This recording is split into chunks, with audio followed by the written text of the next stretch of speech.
Nutritionist നമ്മുടെ doctor Haripriya K നമ്മുടെ nutritionist provide ചെയ്യുന്ന മീൻസ് ഒരു കുട്ടിയുടെ ഏജ് ലെവൽ അതിൻ്റെ വെയിറ്റ് ലെവൽ അക്കോർഡിംഗ്ലി പ്രൊവൈഡ് ചെയ്യുന്ന ഫുഡാണ് നമ്മളിവിടെ പ്രൊവൈഡ് ചെയ്യുന്നത്. അതായത് ഒരു കുട്ടിക്ക് അവൻ്റെ ഷുഗർലെസ് ആയിട്ടുള്ള അല്ലെങ്കിൽ ഒരുപാട് മാക്സിമം നമ്മുടെ വീട്ടിൽ നമ്മളൊരു കുട്ടിക്ക് ഇഷ്ടമാണെന്ന് കരുതി ഒരുപാട് ഷുഗർ കൊടുക്കുന്നു. ബട്ട് നമ്മളിവിടെ ഒരു നോർമൽ ലെവൽ ഒരുപാട് ഷുഗർ കൊടുക്കാതെ ഒരുപാട് സോൾട്ട് കൊടുക്കാതെ വളരെ ബാലൻസ്ഡ് ആയിട്ടുള്ള ഡയറ്റ് അത് ന്യൂട്രീഷനിസ്റ്റ് പ്രൊവൈഡ് ചെയ്യുന്ന അതേ കൃത്യമായ ഫുഡ് മെനുവിലൂടെ പോകുന്നതാണ്.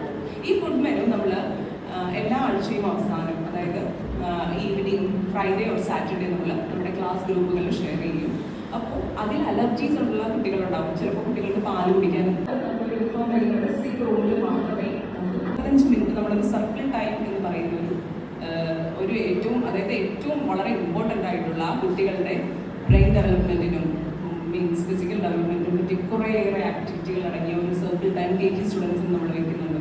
അതിൽ ആ കുട്ടികളുടെ റൈംസ് പിന്നെ മെഡിറ്റേഷൻ മീൻസ് എവറിതിങ് നമ്മൾ വലിയൊരു ചാർട്ട് അല്ലെങ്കിൽ വലിയൊരു ലിസ്റ്റാണ് ഓരോ ദിവസവും ഡിഫറെൻറ്റ് ആക്ടിവിറ്റീസിലൂടെ ആ കുട്ടികളെ കൊണ്ടുവരുന്നത്.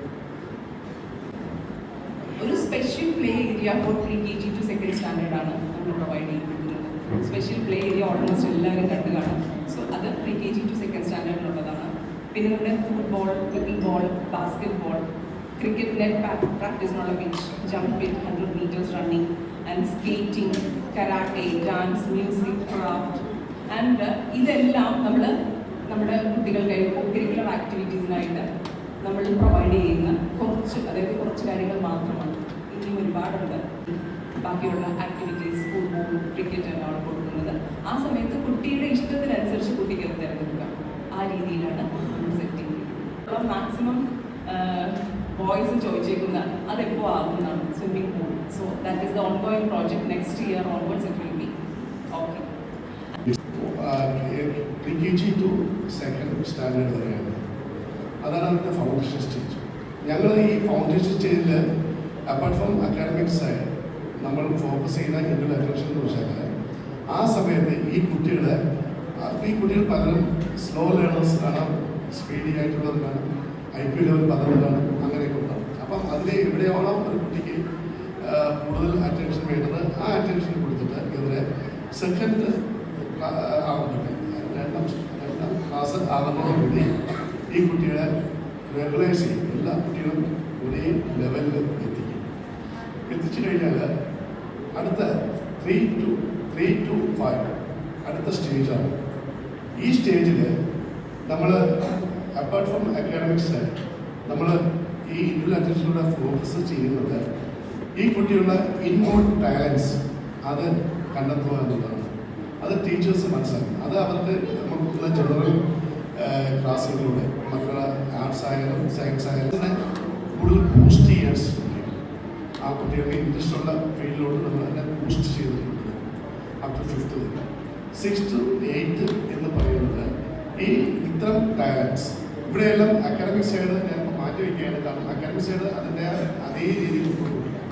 ഈവൻ ഈ ഇൻഡിവിജ്വൽ ഇൻട്രസ്റ്റ് എന്ന് പറയുന്നത് അവർക്ക് ഒരുപക്ഷെ അക്കാഡമിക് സൈഡിലാണെങ്കിൽ, അവർക്ക് ഒരുപക്ഷെ AI-യിലാണെങ്കിൽ, അല്ലെങ്കിൽ ക്യൂസിലാണെങ്കിൽ, അല്ലെങ്കിൽ അതുപോലെ എന്തെങ്കിലും ഒരു പേപ്പർ പ്രസന്റേഷനാണെങ്കിൽ, അല്ലെങ്കിൽ ഡിബേറ്റിലാണെങ്കിൽ, ഏത് ആയാലും അയാൾക്ക് ഇൻട്രസ്റ്റ് ആയിട്ടുള്ള ഫീൽഡിനെ നമ്മൾ മാക്സിമം സപ്പോർട്ട് ചെയ്ത് അവരെ അതിൽ പയനീഴ്സ് ആക്കാനായിട്ട് ശ്രമിക്കും. അങ്ങനെ അതിന് വേണ്ടിയിട്ട് നമ്മൾ ഒരുപക്ഷെ ഔട്ട്സൈഡിൽ നിന്ന് ഗസ്റ്റ് ലെക്ചേഴ്സിന് മറ്റൊക്കെ നമ്മൾ സേവനങ്ങൾ പ്രൊവൈഡ് ചെയ്തിട്ട് അങ്ങനെ ചെയ്യാം. അപ്പോൾ നമുക്ക് അത് കഴിഞ്ഞാൽ 9 and 10 ആണ്.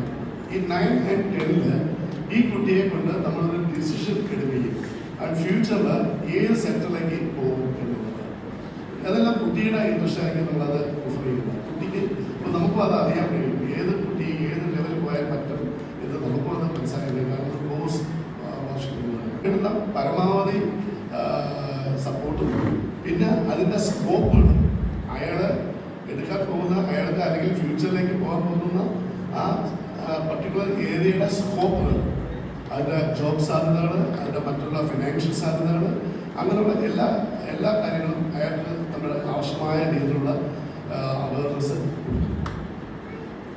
10th കഴിഞ്ഞാൽ അയാൾ ഡിസിഷൻ എടുത്തിരിക്കുകയാണ് അതിനനുസരിച്ചുള്ള സ്ട്രീമിലേക്ക് അയാൾ കടത്തിക്കണം.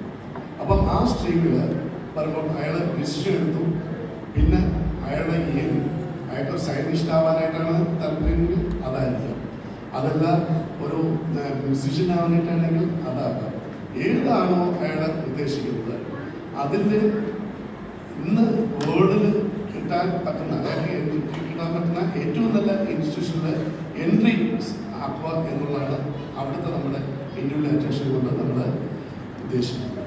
അപ്പോൾ നമുക്ക് ഇപ്പം നിങ്ങൾക്ക് എല്ലാവർക്കും അറിയാമായിരിക്കും, ഇപ്പോൾ ഒരു ബേസിക് ക്വാളിഫിക്കേഷൻ ആയിട്ടാണ് എല്ലാ നമ്മുടെ ക്വാളിഫിക്കേഷൻസും വരുന്നത്. ബാക്കി എവിടെ പഠിച്ചു, എങ്ങനെ പഠിച്ചു എന്നുള്ളതനുസരിച്ചാണ് ജോബ് നേടുന്നത്. പ്ലേസ്മെൻറ്റ് മറ്റുള്ള നടക്കുന്ന വലിയ വലിയ ഇൻസ്റ്റിറ്റ്യൂഷൻസ് നിങ്ങൾക്ക് അറിയാൻ കഴിയും. അപ്പം അതുകൊണ്ട് തന്നെ ഞാൻ അതുകൊണ്ടാണ് ഞാൻ പറഞ്ഞത്, ഇന്ന് വേൾഡിൽ ഏറ്റവും അവൈലബിൾ ആയിട്ടുള്ള അയാൾ പോകാൻ ഉദ്ദേശിക്കുന്ന ഫീൽഡിൽ ഏറ്റവും സക്സസ് ആയിട്ട് കിട്ടാൻ പറ്റുന്ന അതിൻ്റെ ലിസ്റ്റുകളും ഡീറ്റെയിൽസും എല്ലാം ഈ കുട്ടിക്ക് നമ്മൾ അവൈലബിളും പേരൻസ് കൊടുക്കും. കാരണം ഇതിന് പിന്നെ ഫിനാൻഷ്യൽ സപ്പോർട്ടൊക്കെ വേണ്ടതാണല്ലോ. കൊടുത്തിട്ട് അതിൽ നിന്ന് നമ്മൾ സെലക്ട് ചെയ്യും.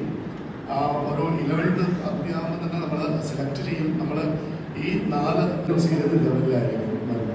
അപ്പം അവിടെ അവർ സോഫ്റ്റ് സ്കിൽ ഡെവലപ്മെൻറ്റ് ഏരിയയിലായിരിക്കും. മിക്കവാറും ഉള്ള സ്ഥലങ്ങളിലേക്ക് എൻട്രൻസ് മാത്രമല്ല ഇൻ്റർവ്യൂ കൂടി നടക്കുന്നുണ്ട്. അപ്പം അതിൽ എങ്ങനെ ഹാൻഡിൽ ചെയ്യാൻ പറ്റും, അത്തരം ഉള്ള ട്രെയിനിങ് ആയിരിക്കും ഈ അവസാന 2 വർഷങ്ങളിൽ കൊടുക്കുന്നത്. കാരണം നമ്മൾ ഉദ്ദേശിക്കുന്നത് ഒരു ഗ്ലോബൽ സിറ്റിസണിനെയാണ്. കാരണം നമുക്ക് അതുകൊണ്ട് തന്നെയാണ് നമ്മൾ ലിമിറ്റ് ചെയ്തിരിക്കുന്നത്. നമുക്ക് നോർമലി നമുക്കറിയാം, നമുക്ക് രാജ്യത്തിന് എല്ലാ തരത്തിലുള്ള സ്കില്ലുള്ള ആൾക്കാരെയും ആവശ്യമാണ്. ഒരു ബാങ്കിൻ്റെ കാര്യം എടുത്താൽ തന്നെ ബാങ്കിൽ വേണം, ക്ലർക്ക് വേണം, ക്യാഷ്യർ വേണം, ഓഫീസർ വേണം, മാനേജർ വേണം, പിന്നെ റീജിയണൽ അങ്ങനെ വേണം. അപ്പം നമ്മൾ അതിൻ്റെ ഏറ്റവും ടോപ്പ് ലെവലുള്ള ആൾക്കാരെ മോൾഡ് ചെയ്യാൻ വേണ്ടിയിട്ടാണ് ഗ്ലോബൽ സ്കൂൾ കൊണ്ട് ഉദ്ദേശിക്കുന്നത്. അപ്പോൾ അതുകൊണ്ട് തന്നെ അവർ ഏതെങ്കിലും ഒരു പർട്ടിക്കുലർ സബ്ജക്റ്റിൽ മാത്രം നോളജിലുള്ള ഒരാളായാൽ അവർക്കത് മാനേജ് ചെയ്യാൻ പറ്റത്തില്ല. അപ്പം അവർക്ക് ഒരുവിധം ഉള്ള ഏകദേശം ഏതൊരു സബ്ജക്റ്റിനെ കുറിച്ച് ചോദിച്ചാലും അവർക്ക് നോളജ് ഉണ്ടാവണം, അവർക്ക് അതിനെ അറ്റൻഡ് ചെയ്യാൻ കഴിയണം. യാതൊരു പേടിയുമില്ലാതെ അത് ആ സമയത്തിനനുസരിച്ച് അതിനെ ആൻസർ ചെയ്യാൻ കഴിയണം. അപ്പം അത്തരത്തിലുള്ള അവരെ ഇൻഡിവിജ്വലി നമ്മൾ ആ സോഫ്റ്റ് സ്കിൽ ലെവലിൽ അല്ലെങ്കിൽ 1980 എൻഡിലുള്ളവർ. അപ്പോൾ ഇവര് നമ്മളെല്ലാവരും ഡിജിറ്റലി അത്ര എക്സ്പെർട്ട് ആയിരുന്നില്ല. പക്ഷേ ജെൻ ആൽഫയുടെ ഒന്നാമത്തെ പ്രത്യേകത എന്ന് പറയുന്നത് അവര് ടെക്നോളജിക്കലി ഡിജിറ്റലി ഗ്രോ ചെയ്യുന്നവരാണ്. അപ്പോൾ അങ്ങനെ ഒരു പിക്ചർ ChatGPT തന്നു. അപ്പം നിങ്ങൾക്ക് 2ആയിട്ട് ഞാൻ ഈ പേരൻസിനെ ഒന്ന് കാറ്റഗറൈസ് ചെയ്യുകയാണെങ്കിൽ, ജൂൺ ആകാൻ പോവാണ്, എൻ്റെ കുട്ടി സ്കൂളിൽ പോകാൻ പോകുന്നു എന്ന് എക്സൈറ്റഡ് ആയിട്ട് ഇരിക്കുകയായിരുന്നോ ഇത്രയും ദിവസം നമ്മൾ? അതോ എങ്ങനെയെങ്കിലും ഒന്ന് ജൂൺ ആയാൽ മതി എന്നായിരുന്നോ? ചെറിയ കുട്ടികളെയൊക്കെ സമ്മർ ക്യാമ്പിൽ വിടാൻ പറ്റിയിട്ടുണ്ട്. പക്ഷെ കുറച്ചധികം വലിയ കുട്ടികളെ 2nd സ്റ്റാൻഡേർഡ് വരെയൊക്കെ സമ്മർ ക്യാമ്പിൽ പോയി, ബാക്കിയൊന്നും ഫുൾ ഡേ എൻഗേജ്ഡ് ആക്കാൻ പറ്റുന്നില്ല. അപ്പോൾ ഇവരെല്ലാവരും ഫോണിലാണ്. എല്ലാവരും ഫോണിലാണ് എന്നത് നമുക്കൊരിക്കലും റെസിസ്റ്റ് ചെയ്യാൻ പറ്റില്ല, വേണ്ടാന്ന് വെക്കാൻ പറ്റില്ല. സ്വന്തമായിട്ട് ഫോണുള്ള കുട്ടികൾ വരെ ഉണ്ട്. സ്വന്തമായിട്ട് ഫോൺ ഉള്ളത് നല്ലതോ ചീത്തയോ? നിങ്ങൾ എന്ത് പറയുന്നു? സ്വന്തമായിട്ട് ഫോൺ ഉള്ളത് ഒരു കുട്ടിക്ക് നല്ലതോ ചീത്തയോ? ഉത്തരം തെറ്റാണെങ്കിലോ? ഇതിനും കറക്റ്റായിട്ടൊരു ഉത്തരവൊന്നുമില്ല. പക്ഷെ ചില സാഹചര്യങ്ങളിൽ എനിക്ക് ഫീൽ ചെയ്തിട്ടുണ്ട്, ആസ് എ കൗൺസിലർ, ചില കുട്ടികൾ ചില കാര്യങ്ങൾ വന്ന് പറഞ്ഞ് കേട്ടപ്പോൾ എനിക്ക് തോന്നി കുട്ടികൾക്ക് സ്വന്തമായി ഫോൺ ഉള്ളതാണ് നല്ലതെന്ന്. ഒരു എക്സാമ്പിൾ പറയാം. നമ്മൾ നമ്മുടെ കുട്ടിക്ക് ഫോൺ കൊടുക്കുമ്പോൾ നമ്മുടെ എല്ലാ ഡീറ്റെയിൽസും ഉള്ളൊരു ഫോണാണ് കൊടുക്കുന്നത്, അല്ലേ? ഓപ്പണായി പറയാണ്, പേരൻസിൻ്റെ പ്രത്യേകിച്ചും അച്ഛന്മാരുടെ വാട്സപ്പ് ഗ്രൂപ്പുകളിലെ വീഡിയോസ് കണ്ട് ട്രോമ അടിച്ച് കൗൺസിലിങ്ങിന് വന്ന കുട്ടികളുണ്ട്. അപ്പൊ നമ്മളിത് നമ്മളുടെ ഒരു പേഴ്സണൽ ആയിട്ടുള്ള ഒരു ഡിവൈസാണ് നമ്മൾ കുട്ടിക്ക് കൊടുക്കുന്നത്. അത് കൊടുക്കുമ്പോൾ നമ്മൾ എത്രമാത്രം സേഫ് ആയിട്ടാണോ കുട്ടികൾ യൂസ് ചെയ്യുന്നത് എന്നത് അറിഞ്ഞിരിക്കുന്നത് നല്ലതാണ്. അപ്പോൾ ഫോൺ അല്ലെങ്കിൽ ലാപ്ടോപ്പ് കൊടുക്കാൻ പാടില്ല എന്നല്ല, how much time do they spend in front of screen and what content they get. എന്ത് കോണ്ടന്റ് ആണ് അവർ കാണുന്നത്, എത്ര നേരം അവർ സ്പെൻഡ് ചെയ്യുന്നു, ഇത് രണ്ടും ഗൈഡ് ചെയ്യാന്നുള്ളത് മാത്രമാണ് നമുക്ക് ചെയ്യാൻ പറ്റുന്നത്. അതല്ലാതെ ഒരു കംപ്ലീറ്റ് ആയിട്ട് മൊബൈൽ ഫോൺ. അമ്മ വൈബ, എൻ്റെ അച്ഛൻ ഭയങ്കര വൈബ, എൻ്റെ ടീച്ചർ വൈബ് ടീച്ചറാന്ന് പറയും. ഒരു എക്സാമ്പിൾ, നിങ്ങൾ 6-7 അറിയാത്ത ആരെങ്കിലും ഉണ്ടോ? 6-7 എന്ന കാര്യം അറിയാത്ത ആരെങ്കിലും ഉണ്ടോ എന്ന് കൈവയ്ക്കുക. അതാണ് 6-7. Okay, thank you. നമ്മൾ ഈ കുട്ടികൾക്ക് കുറെ ഭാഷകളുണ്ട്, കുറെ വാക്കുകളുണ്ട്. ഇതൊക്കെ നമുക്കും അറിയാമെന്നറിയുമ്പോൾ ഇവർക്ക് ഭയങ്കര താല്പര്യമാണ്. അപ്പൊ ഇവർ നമ്മളോട് സംസാരിക്കാനും കമ്മ്യൂണിക്കേറ്റ് ചെയ്യാനും കൂടുതൽ താല്പര്യം കാണിക്കും. എൻ്റെ ഭാഷ എൻ്റെ അമ്മയ്ക്ക് മനസ്സിലാവുന്നുണ്ട്, എൻ്റെ ഭാഷ എൻ്റെ അച്ഛന് മനസ്സിലാവുന്നുണ്ട്. 6-7 എന്ന് പറഞ്ഞാൽ അതിന് ഭയങ്കര വലിയ സ്റ്റോറിയോ വലിയൊരു മീനിങ്ങോ ഒന്നുമില്ല. ഏതോ ഒരു ഗെയിമിൽ ഒരു സ്കോർ ബോർഡിൽ 6-7 എന്ന് എഴുതി കാണിച്ചപ്പോൾ ഇതേ ഏജിലുള്ള ഒരു കുട്ടി 6-7 എന്ന് വെറുതെ കാണിച്ചു. അപ്പൊ തൊട്ട് ആ വീഡിയോ ഹിറ്റായി. പിന്നെ കുട്ടികളൊക്കെ അത് ഏറ്റെടുത്തു. അവർ വെറുതെ എവിടെ 6 എന്ന് കേട്ടാലും എവിടെ 67 എന്ന് കേട്ടാലും ഉടനെ 6-7 ഉള്ളവരോട് ഞാൻ പറഞ്ഞു, ഞാൻ 3 വേർഡ്സ് നിങ്ങൾക്ക് തരാം. ഈ 3 വേർഡ്സ് വെച്ചിട്ട് നിങ്ങൾ ഒരു സെന്റൻസ് ഉണ്ടാക്കാം. ഞാൻ കൊടുത്ത 3 വേർഡ്സ് ഇതാണ്: ബോയ്, ഗാർഡൻ, പ്ലക്ക്. ആരുടെയും മുഖത്ത് വലിയ ഭാവവ്യത്യാസങ്ങളൊന്നും വന്നില്ല, എനിക്കും വന്നില്ല. പക്ഷെ ആ ക്ലാസ്സിൽ പിന്നെ ഒരു കൂട്ടച്ചിരിയാണ്. മാം, എനി ഐഡിയ? കേൾക്കുമ്പോൾ ഭയങ്കര ചിരിയാണ്. പരസ്പരം തട്ടുന്നു, ചിരിക്കുന്നു. അപ്പോൾ പുതിയ വാക്കുകൾ, പഴയ വാക്കുകൾക്ക് പുതിയ മീനിങ്, ഇതൊക്കെ ജനറേഷൻ ആൽഫയുടെ പ്രത്യേകതയാണ്. അപ്പോൾ കുറേയൊക്കെ നമ്മൾ അറിഞ്ഞിരിക്കണം ഈ ജനറേഷനിൽ എന്താ നടക്കുന്നത്, ഈ കുട്ടികൾ എന്താ ഫോണിൽ കാണുന്നത്. സെൻസർ ചെയ്യാതെ വരുന്ന ഒത്തിരി യൂട്യൂബ് വീഡിയോസ് ഉണ്ട്. എല്ലാ മോട്ടിവേഷണൽ സ്പീക്കേഴ്സിന്റെ ബഹളമാണ്, ഡോക്ടേഴ്സിന്റെ ബഹളമാണ്. അപ്പോൾ ഈ ഇടയായിട്ട് ഞാനൊരു ന്യൂസ് കണ്ടു, ചൈനയിൽ ഒരു റൂള് വരാൻ പോകുന്നു.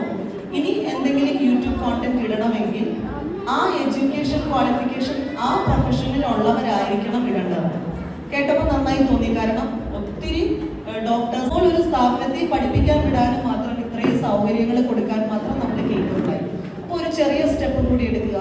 എങ്ങനെ ഇമോഷണലി ആൻഡ് ടെക്നോളജിക്കലി കറക്റ്റായിട്ട് എൻ്റെ കുട്ടിയെ എനിക്ക് വളർത്താൻ സാധിക്കും.